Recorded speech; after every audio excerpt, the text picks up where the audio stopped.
Sometimes the smallest decision costs everything and gives more than you could ever imagine. The station was loud, restless, alive with movement, announcements echoing overhead as people rushed past without looking at each other, shoes clicking against the cold concrete, coffee cups in hand, eyes fixed on somewhere else, always somewhere else. Emily Carter stood still in the middle of it all, her fingers wrapped tightly around a worn $10 bill, the last money she had until next Friday, her breath visible in the early morning chill, her train boarding in less than 2 minutes, her stomach already reminding her she hadn't eaten since yesterday afternoon. She glanced at the departure board, then back at the bill, then down at her shoes, worn but clean like everything else she owned, taken care of but barely holding on, and then she saw him. He wasn't asking for help, wasn't holding a sign, wasn't even looking at anyone, just sitting quietly on the edge of a low concrete ledge near the platform, a man in a dark coat that looked expensive but somehow out of place here. His posture straight but heavy, like the weight wasn't on his shoulders but somewhere deeper, in his chest, in his silence. People walked around him like he wasn't there.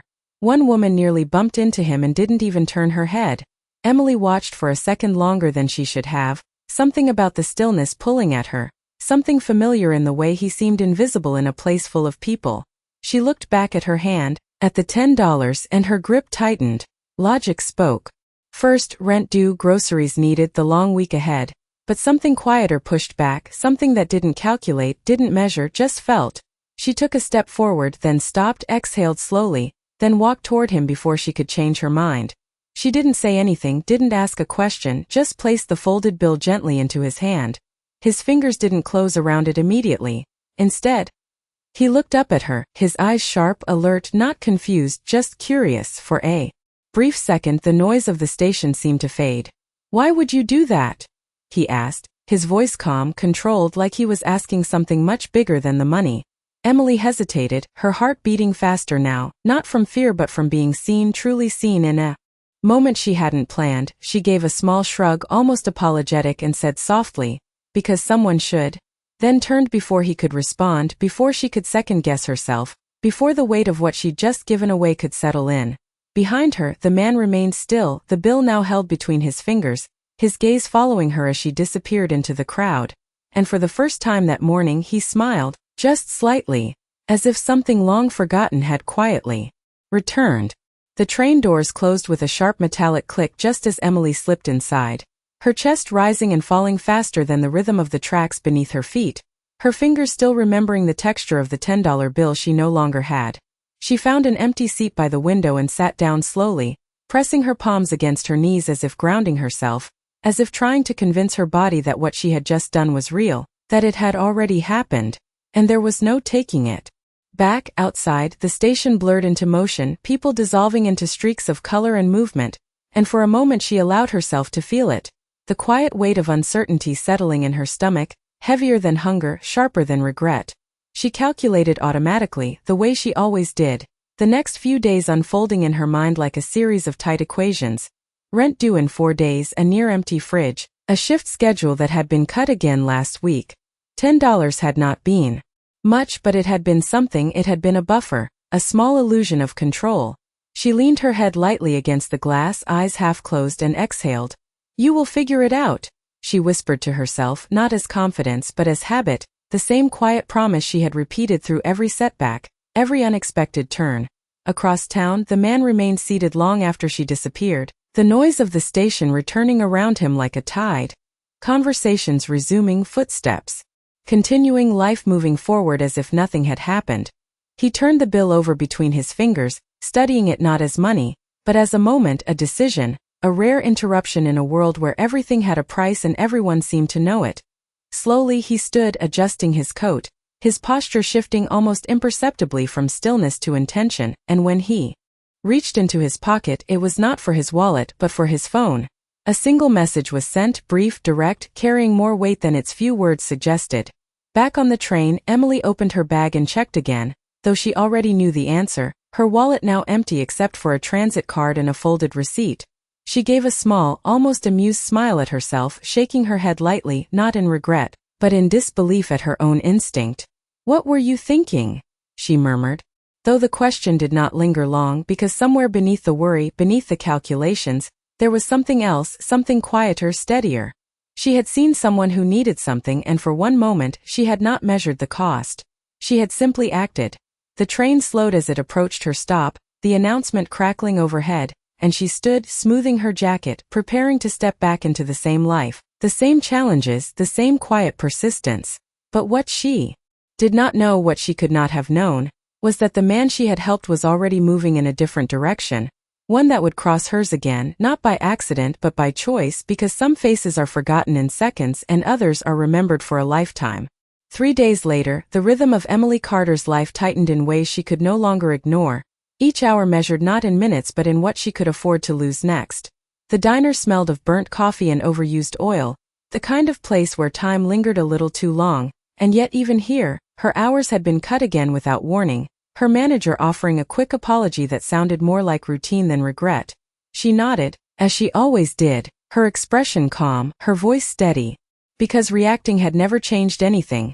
Outside, the late afternoon air carried a sharp chill, and she pulled her jacket closer as she walked the 6 blocks to her apartment, counting steps without realizing it, a quiet habit she had formed when things felt uncertain, as if numbers could create structure where life refused to.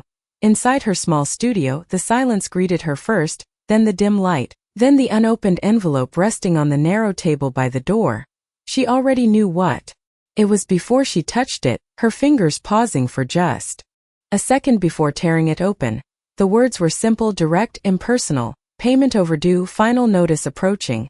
She exhaled slowly, placing the letter down with careful precision, as if neatness could soften the meaning. For a moment she stood still, eyes unfocused, mind running through possibilities that all ended the same way. Too little, too late.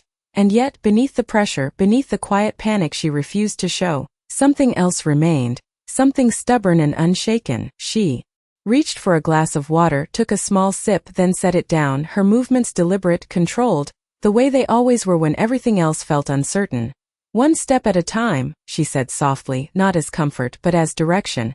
Across the city, in a building of glass and steel that reflected the fading light like a mirror of another world, Daniel Hayes stood near a wide window overlooking the skyline, his posture composed, his presence commanding in a way that required no announcement. The room behind him moved with quiet efficiency, assistants speaking in low tones, screens glowing with numbers and projections, decisions being made that shifted entire markets without a sound. But his attention was elsewhere. In his hand, the $10 bill rested, now smoothed, unfolded, no longer just currency but a marker, a memory fixed in a moment he could not dismiss. He turned it once between his fingers, his expression unreadable, then spoke without turning around.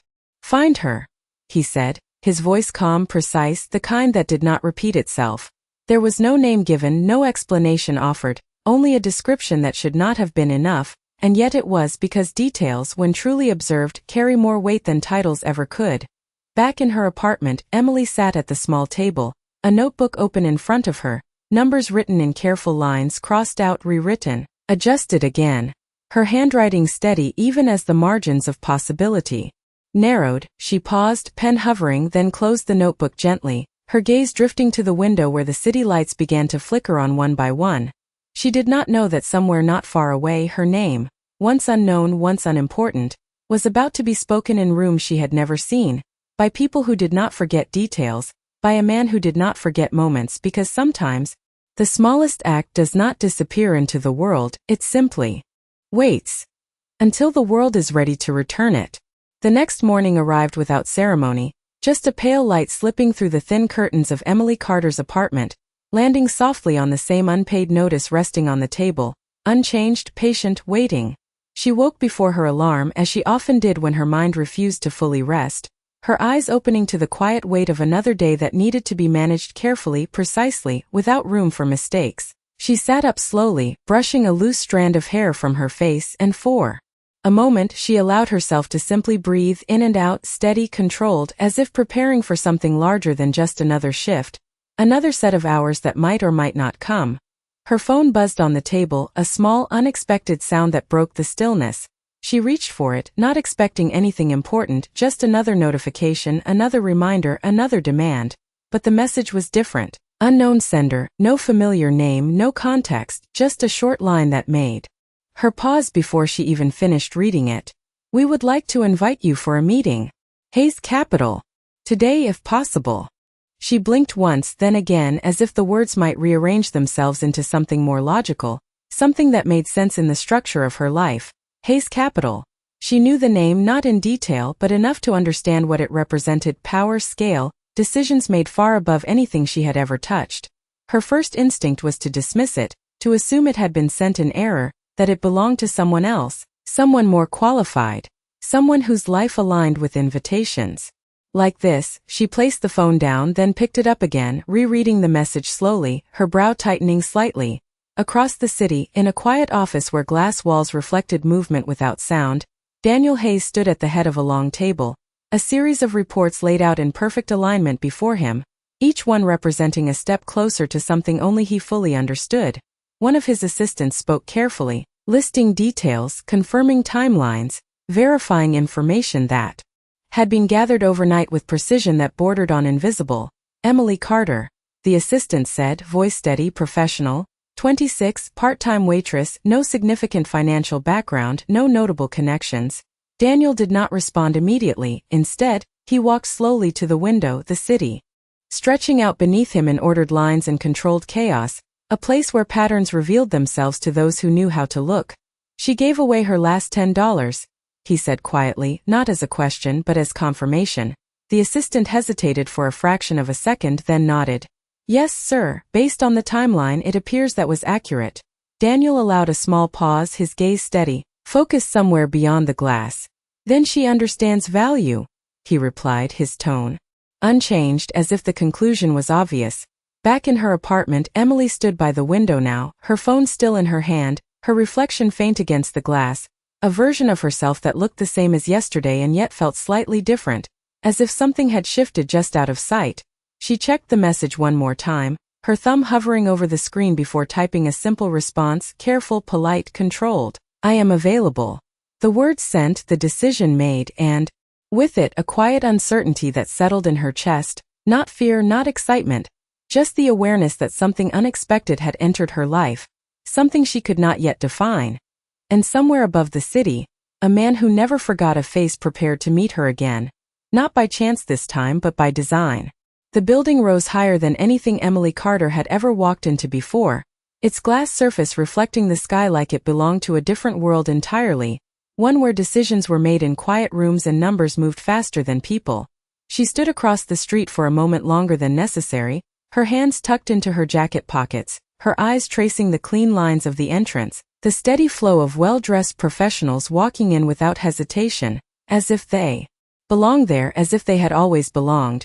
She checked the message again, confirming the address, the time, the name, everything still the same, still real. Her reflection in the glass door caught her attention as she stepped closer, and for a brief second, she saw the contrast clearly.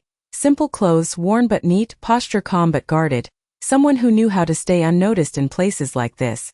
She reached for the handle, paused, then pushed the door open. Inside, the air felt different, cooler, quieter. The sound of footsteps softened by polished floors, voices lowered, controlled. The receptionist looked up with a professional smile that did not linger too long, just enough to acknowledge, not enough to question. Name? She asked. Emily Carter, Emily replied, her voice steady, even, the same tone she used when everything else felt uncertain. A quick glance at the screen, a small nod, then a gesture toward the elevators. 42nd floor. Emily thanked her softly and walked forward, each step measured, not slow, not rushed, just deliberate. The elevator doors closed behind her with a soft sound, sealing her inside a mirrored space where there was nowhere else to look but at herself. For a moment she allowed it, meeting her own eyes, searching for something, confidence, certainty, a reason she was here that made sense. But all she found was the same quiet resilience that had carried her this far, nothing more, nothing less. The elevator moved smoothly, numbers rising one by one, each floor bringing her closer to something she could not yet define. When the doors opened, the space was even quieter, larger, the kind of silence that did not come from emptiness but from control. A man in a tailored suit approached her, his expression polite, neutral. Miss Carter, this way, he said, guiding her down a hallway lined with glass walls and distant figures working behind them, focused, efficient, unaware of her presence. They stopped in front of a large door, and for a fraction of a second, Emily felt her breath pause, Not from fear, but from the weight of the unknown on the other side. The door opened. The room was bright, expansive, a long table stretching across the center, sunlight pouring in from floor-to-ceiling windows. And at the far end, standing near the light, was a man she recognized immediately, not because of where he stood now, but because of where she had seen him before. The coat was different, the posture sharper, the presence unmistakable, but the eyes were exactly the same. Emily stopped without realizing it, her body catching up to what her mind had already understood. Daniel Hayes turned slowly, as if he had been expecting this exact moment, his expression calm, unreadable, but not distant. For a brief second, neither of them spoke, the silence stretching just enough to hold recognition between them. Then he stepped forward, measured, composed, and said quietly, "You made it," as if this meeting had never been a question, only a matter of time. Emily Carter did not move immediately, her eyes fixed on Daniel Hayes as the space between them seemed to shift, no longer just a room, but a memory folding into the present. Her mind replayed the station, the cold air, the weight of the $10 leaving her hand, and for a moment, nothing else made sense except that single connection. She took a slow step forward, her posture straight, her expression composed, the same quiet control she carried through every uncertain moment. "I did not realize this was you," she said carefully, her voice steady but softer than before, as if choosing each word with precision. Daniel's gaze remained on her, attentive, measuring not her appearance but her presence, the way she stood, the way she held herself without asking for permission. "Most people would not," he replied, his tone calm, almost reflective, as if the anonymity had never been an inconvenience, only a test of something unseen. He gestured lightly toward the table, inviting. Without insisting, and she took a seat, her movements deliberate, controlled, as if stepping into a role she had not rehearsed but somehow understood. The silence that followed was not uncomfortable, just unfamiliar, the kind that carried weight rather than emptiness. Daniel walked to the opposite side of the table but did not sit immediately, his hand resting briefly on the back of the chair as he studied her, not intrusively, but with a focus that suggested intention. "Do you remember that morning?" he asked. Emily nodded once, her fingers resting lightly against each other, her gaze steady. "Yes," she said, nothing more, because there was nothing to add that would change it. He finally took his seat, leaning back slightly, his posture relaxed but his attention precise. "You gave away your last $10, he continued, not as an accusation, not even as a question, but as a statement that carried quiet significance. She hesitated for a fraction of a second, then answered. "Honestly, yes." Daniel's eyes narrowed just slightly, not in judgment but in focus. "Why?" He asked again the same question, but now in a different room, under a different light, with different consequences. Emily exhaled softly, her gaze shifting briefly toward the window before returning to him, as if grounding herself in something real before answering. "Because you needed it more than I did in that moment," she said, her tone simple, unembellished, as if the logic had never been complicated. Daniel watched her closely, the corners of his expression changing almost imperceptibly, not surprise, not disbelief, but recognition of something rare. "You did not know who I was," he said. "No," she replied. "You did not expect anything in return." "No." The answers came without hesitation, without performance. Daniel leaned forward slightly now, his voice lower, more deliberate. "And yet you still chose to act." Emily met his gaze fully this time, her posture unchanged. "Yes." The room fell quiet again, but this time the silence felt different, heavier, as if something had just been confirmed. Daniel nodded once, slowly, as if aligning a final piece in a pattern only he had been tracking. Then, after a brief pause, he reached into the inner pocket of his jacket and placed something on the table between them. Not money, not a contract, not anything immediately recognizable. Just a simple card, clean, understated. "I did not bring you here to repay $10, he said quietly, his eyes never leaving hers. "I brought you here because of what that $10 meant." Emily's gaze dropped briefly to the card, then back to him, her expression calm but her attention sharper now, aware that this moment was no longer about the past, but about something that had already begun to unfold. Emily Carter did not reach for the card right away, her eyes resting on it for a moment as if it carried more weight than its size suggested, her fingers still, her posture unchanged, but something beneath the surface had shifted, a quiet awareness that this moment required more than a simple reaction. Daniel Hayes watched her carefully, not impatient, not pressing, just observing the space between decision and action, The same space he had seen her navigate before, back at the station when she chose without hesitation. Finally, she lifted the card, her movements controlled, precise, and turned it over. It was simple, understated, her name already printed at the top in clean lettering, followed by a title she did not expect, did not recognize, something that felt too large for the life she had been living. She looked up at him, not confused, not overwhelmed, just searching for clarity. "I do not understand," she said, her voice calm, steady, the same tone she had used when she had nothing but honesty to offer. Daniel leaned back slightly, his hands resting lightly on the table, his expression composed but no longer distant. "It is not a job you applied for," he said, "and it is not a position we offer publicly." Emily held his gaze, her brow tightening just enough to show she was listening, not questioning, just processing. "Then why me?" she asked, the question simple, direct, without hesitation. Daniel allowed a brief pause, not because he did not have an answer, but because he chose his words carefully. "Because you made a decision without knowing the outcome," he said, his voice even, deliberate. "And you made it for the right reason." Emily's fingers rested lightly on the edge of the card now, her attention fully present, but her expression remained composed. "That does not mean I am qualified for this," she replied, her eyes briefly lowering to the printed title before returning to him. Daniel gave a slight nod, acknowledging the truth in her words without dismissing them. "Qualifications can be taught," he said, "but judgment cannot." The room fell quiet again, but this time the silence carried a different weight, not uncertainty but possibility. Emily inhaled slowly, her gaze shifting toward the window for just a second, the city stretching out below like a map of decisions she had never been part of, and then back to him. "And what exactly are you offering?" she asked, her voice still calm but more focused now, more intentional. Daniel leaned forward slightly, his attention narrowing, his tone firm but not forceful. "A role that requires trust, discretion, and the ability to see beyond what is obvious," he said. "A role where your choices matter more than your resume." Emily listened without interruption, her posture steady, her expression thoughtful but not swayed. She did not rush to accept, did not lean into the opportunity as if it were an escape. Instead, she asked the question that mattered most. "And if I say no?" she said quietly. Daniel's response came without delay, without surprise. "Then nothing changes," he replied, his tone even, certain. "Except that I will know I was right about you." Emily held his gaze for a long moment, the card still in her hand, the weight of the moment settling not as pressure but as a choice she would have to make, just like before, when there had been less at stake and yet everything to give.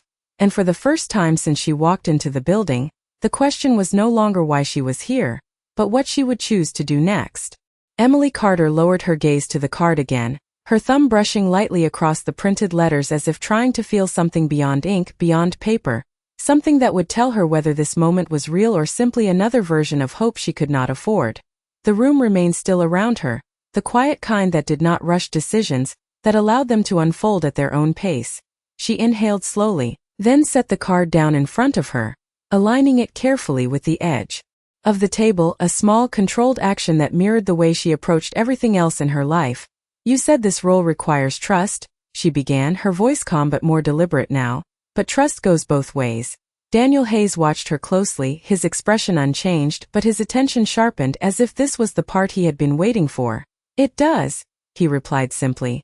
Emily nodded once, her eyes steady, not challenging, not yielding, just present. "Then I need to understand what I am stepping into," she said, her tone measured. "Not just what you see in me, but what you expect from me." There was no hesitation in her words, no attempt to impress, only a quiet insistence on clarity. Daniel leaned back slightly, considering her for a brief moment, then spoke with the same controlled precision he had carried since the beginning. "I expect you to remain exactly who you were that morning," he said, "even when the environment around you changes." Emily's brow tightened. Just slightly, not in confusion but in focus. "That is not an expectation," she replied softly. "That is a condition." A faint shift crossed Daniel's expression, not disagreement but recognition. "You are correct," he said. "It is." The air between them felt different now, not heavier but more defined, as if the boundaries of the conversation had become clearer. Emily rested her hands lightly on the table, her posture unchanged, but her presence more grounded. "And what happens when the decisions are not simple?" she asked, her voice still even but carrying a subtle weight. The kind that comes from lived experience rather than theory. Daniel did not answer immediately. Instead, he stood, walking slowly toward the window, the city stretching beneath him in layers of movement and stillness. They are never simple, he said finally, his reflection faint in the glass. That is the point. Emily followed his movement with her eyes, not turning her head, just observing, absorbing. Then why choose someone with no experience in your world? She asked. Daniel turned. Slightly, enough to meet her gaze again. Because your world did not teach you to compromise your values for convenience, he replied, his tone steady, certain. Emily let the words settle, not reacting immediately, her silence not empty but thoughtful. She had spent years navigating limitations, adjusting expectations, making decisions based on what was necessary, not what was ideal, and yet she had never allowed herself to cross certain lines, even when it would have been easier. She glanced once more at the card, then back at him. If I accept, she said slowly, I do not want special treatment. Daniel's response was immediate. You will not have it. She nodded once, a small movement but definitive. And I do not want this to be about what I did that day, she continued, her voice quiet but firm. Because that was not a transaction. For the first time, Daniel's expression shifted in a way that was almost imperceptible, something closer to respect than acknowledgement. It was not, he agreed. The room fell silent again, but this time it felt resolved, as if the unspoken parts had already aligned. Emily looked down at the card one final time, then picked it up, her fingers steady, her decision forming not as a leap, but as a continuation of the same quiet instinct that had guided her before. And without needing to say it out loud, something changed, not in the room, not in the man across from her, but in the direction her life had just begun to take. Emily Carter stepped out of the building into the late afternoon light, the city air cooler now, sharper, carrying the quiet hum of traffic and distant conversations that felt oddly familiar after the controlled silence she had just left behind. The card remained in her hand, not hidden away, not forgotten, but held with a kind of awareness she could not quite explain, as if putting it in her pocket too quickly would make the moment feel less real. She walked slowly down the steps, her pace unhurried, her mind not racing but moving carefully through what had just happened, each word, each pause, each look replaying not as confusion, but as something she needed to understand on her own terms. Nothing about the offer had been loud or dramatic, there had been no promises of instant change, no exaggerated guarantees, just a quiet shift in direction presented without pressure, without urgency, and that, more than anything, unsettled her. She reached the sidewalk and paused briefly, watching people move past her in both directions, each person focused, purposeful, unaware of the small decision unfolding in the middle of it all. A man passed by speaking quickly into his phone, a woman adjusted her bag as she hurried toward the crosswalk, a taxi slowed then moved on. The world had not changed, everything was still exactly where it had been. And yet, something inside her had shifted, not dramatically, not visibly, but enough to make the familiar feel slightly different. She glanced down at the card again, her name printed clearly, undeniably, as if it had always belonged there, as if someone had seen something she had not yet fully recognized. Her phone buzzed in her other hand, breaking her focus. A message from her manager, short, direct, the kind she had come to expect. Her shift for tomorrow had been cancelled. No explanation, no apology, just a schedule adjustment that meant less income, more uncertainty. Emily read it once, then again, her expression unchanged, her reaction contained within the same quiet control she always carried. She did not sigh, did not react outwardly, just let the information settle where it needed to. Then she looked up, her gaze moving across the street, across the glass building behind her, and for a brief moment the contrast became clear. One world reduced her hours without notice. The other had just offered her something without even asking for a resume. She stood there a second longer, not comparing, not judging, just observing. Then she slipped the card into her pocket, her fingers pressing lightly against the fabric as if confirming it was still there, still real. She began to walk, her steps steady, her posture unchanged, but her direction now carried a subtle difference, not in where she was going, but in how she was thinking about where she could go next. Behind her, high above the street, Daniel Hayes stood once again by the window, his gaze following the small figure as she moved away from the building, his expression calm, certain, not because he knew what she would choose, but because he understood the kind of person who did not make decisions lightly. And somewhere between the life she knew and the one she had just been offered, Emily Carter continued forward, not yet choosing but no longer standing still. That night, Emily Carter sat at the small table in her apartment, the same table where numbers had once been her only concern, where every dollar had a place, every expense a consequence, but now the card rested there instead, quiet, unchanged, yet impossible to ignore. The room felt smaller than usual, not because it had changed, but because her thoughts had expanded beyond its walls, stretching into places she had never considered before. She reached for the card again, turning it slowly between her fingers, reading her name as if it belonged to someone else, someone who fit into glass buildings and quiet boardrooms, someone who did not hesitate before stepping forward. She placed it back down, aligning it carefully with the edge of the table, then leaned back slightly, her eyes drifting to the window where the city lights flickered in steady patterns, each one representing a life, a decision, a path already chosen. Her phone buzzed again, another message, this time from her landlord, polite but firm, a reminder that time was not something she could stretch indefinitely. She read it once, then set the phone aside without responding, not out of avoidance, but because there was nothing new to say. Her gaze returned to the card, and for the first time, she allowed herself to ask the question she had been holding back. Not whether she could do it, but whether she should. Across the city, Daniel Hayes sat alone in his office, the lights dimmed, the skyline reflecting faintly across the glass behind him, his attention no longer on reports or numbers, but on a decision that for once was not entirely his to control. He had seen patterns his entire life, had built his world on the ability to predict outcomes, to understand people before they spoke, to recognize value before it revealed itself to others, but this was different, this required waiting. He glanced at his watch, then away, not impatient, just aware of the time passing in its usual unhurried way. Back in her apartment, Emily stood and walked slowly to the window, her reflection faint against the glass, her posture steady, her expression thoughtful. She remembered the station again, not the noise or the cold, but the moment of decision, the absence of calculation, the clarity of action. She had not known what would come from it, had not expected anything at all, and yet here she was, standing at another decision, one that felt larger, but somehow carried the same core. She closed her eyes briefly, inhaling, then exhaling slowly, grounding herself in something simple, something unchanged. When she opened them again, her gaze was clearer, not because she had solved everything, but because she understood one thing. She did not need certainty to move forward. She only needed to recognize what felt true. She turned back to the table, picked up the card, and this time she did not hesitate. Her phone was already in her other hand as she typed a short message, her fingers steady, her expression calm. No dramatic words, no long explanation, just a simple confirmation that carried more weight than it seemed. She pressed send, then set the phone down, the decision no longer waiting, no longer suspended. Outside, the city continued as it always had, unaware of the quiet shift that had just taken place. And high above it, in a room where outcomes were usually calculated long before they happened, Daniel Hayes felt his phone vibrate, his eyes moving to the screen, not surprised, not uncertain, just ready to see which direction she had chosen.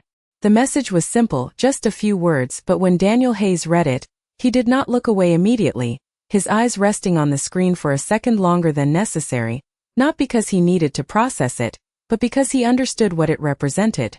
Emily Carter had said yes, not with excitement, not with hesitation, but with the same quiet certainty she had shown before, and that, more than the decision itself, was what mattered. He placed the phone down gently, his expression unchanged, but something in his posture shifted, almost imperceptibly, as if a plan that had only existed as a possibility had now taken its first real step forward. The next morning arrived with a different kind of stillness for Emily, not heavier, not lighter, just different, like the air before something begins.